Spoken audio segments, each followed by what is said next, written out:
안녕하세요. 오늘도 제 영상 선택해주셔서 감사드리고 여러분의 구독과 좋아요가 영상 제작에 큰 힘이 되니 한 번씩만 부탁드립니다. 이츠카타임 시작합니다. 네, 사전계약 신기록을 세우면서 화려하게 등장한 카니발 풀체인지가 여전히 그 기세를 잃지 않고 승승장구 중인데요. 한 달에 한 13,000대 정도를 생산한다고 하는데 지금 대기 물량이 한 4만 대 정도 밀려있다고 해요. 근데 지금 C19 확진자가 발생되면서 소아리 공장이 지금 폐쇄된 상태죠. 그래서 아마 지금 계약하는 소비자들은 아마 내년에 이제 차를 받을 수 있을 것 같아요. 국산 유일의 미니밴이만큼 이탈하는 고객은 많지 않겠죠. 어쨌든 간에 손해는 손해죠. 차를 만들어야 되는데 이만큼 생산을 못하기 때문에 기아차로서는 가슴이 아픈 대목일 것 같고요. 기다리는 고객들도 늦게 받으니까 그만큼 속이 상할 것 같아요. 어찌되었건 간에 기아차에겐 큰 악재죠. 근데 어제 보니까 또 하나의 악재가 또 나왔더라고요. 바로 결함 논란인데 뭐 엔진이나 미션에 심각한 결함이 발생했다거나 아니면 여러 대의 차량이 동시에 같은 문제가 발생하는 등 이런 결함 수준의 어떤 불량은 아닌 것 같은데 이제 품질 문제인 것 같아요. 어쨌거나 뭐 이렇게 이슈가 나온다는 것은 그렇게 좋은 일은 아니죠. 특히 비싼 돈을 지불하고 이 차를 구매한 고객들에게는 큰 스트레스로 다가갈 것 같습니다. 기아차 역시 차의 출시 일정을 좀 연기해가면서 품질 문제를 완벽하게 가져가려고 신경을 썼는데도 불구하고 이런 일이 발생했으니까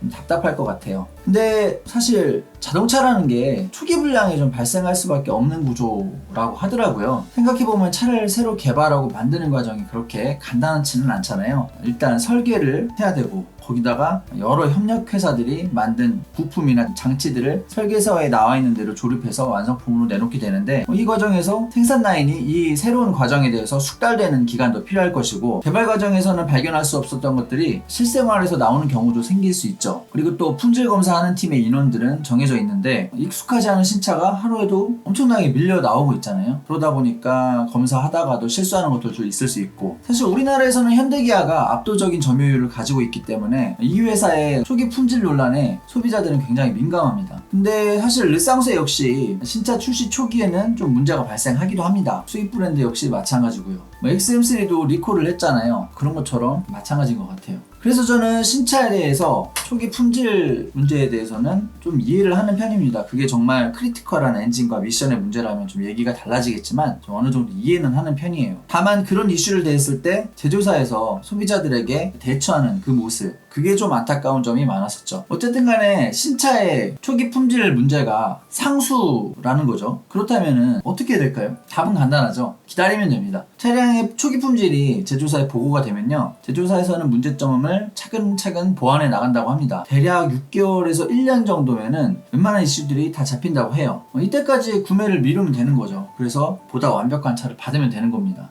이건 좀 다른 얘기인데 각 제조사들이 사전 계약을 하시는 분들에게 선물을 주거나 할인해주는 경우가 있잖아요. 저는 이거 베타 테스터 되어 주셔서 감사하다는 인사를 이런 식으로 하는 것처럼 보이거든요. 물론 차를 먼저 사시는 분들이 뭐 호구라는 이야기는 아닙니다. 신차를 빨리 받고 싶은 욕구는 누구에게나 당연히 있죠. 저는 그 선택도 존중을 합니다. 다만 이런 분들께서는 마음의 여유를 좀 가지셔야 될 것 같아요. 신차이기 때문에 조립이 완벽하지 못하다거나 설계상의 결함이 있을 수도 있겠다. 그게 잡힐 시간이 부족했다라는 것을 인정하시고 차를 받으셔야 스트레스를 좀 덜 받지 않을까 싶습니다. 그리고 또 하나 이슈를 겪었을 때 제조사의 대응 방식을 잘 받았다가 불합리하거나 적극적이지 못한 부분이 있다면 그 부분에 대해서 이야기를 하고 비판을 해야 맞다고 생각합니다. 신차의 초기 품질은 아무리 문제를 제기해도 나아지기 힘들죠. 하지만 이런 AS 부분은 지적을 하면 할수록 나아질 수 있는 부분입니다. 신속하고 적절하고 그리고 적극적인 AS 정책이 나올 수 있도록 지속적으로 개선하는 것에 소비자의 역량을 집중시켜야 결과적으로는 제조사도 좋고 소비자도 좋고 모두에게 이익이 되지 않을까 싶습니다. 이번에 나온 투싼 풀체인지 같은 경우에 카니발 풀체인지보다는 사전 계약이 좀 떨어져요. 하지만 현대에서 나온 SUV 중에 가장 괜찮은 실적을 올리고 있다고 해요. 이 차 역시 마찬가지입니다. 카니발 풀체인지도 그렇게 품질에 신경을 썼는데도 어쨌든 불량이 발생을 하잖아요. 투싼 풀체인지도 마찬가지예요. 아마도 올해가 가기 전에 4세대 투싼 품질 논란 이런 제야의 기사가 나올 것 같습니다. 제조사에서 완벽한 차를 만들면 좋겠지만 그건 아마 힘들 거예요. 이 점 다시 한번 명심하시고 현명한 소비 하시길 바라겠습니다. 영상은 이것으로 마치겠고요. 영상이 조금이라도 도움이 되셨다면 구독과 좋아요 한 번씩 부탁드릴게요. 시청 감사드립니다. 스카타임 끝!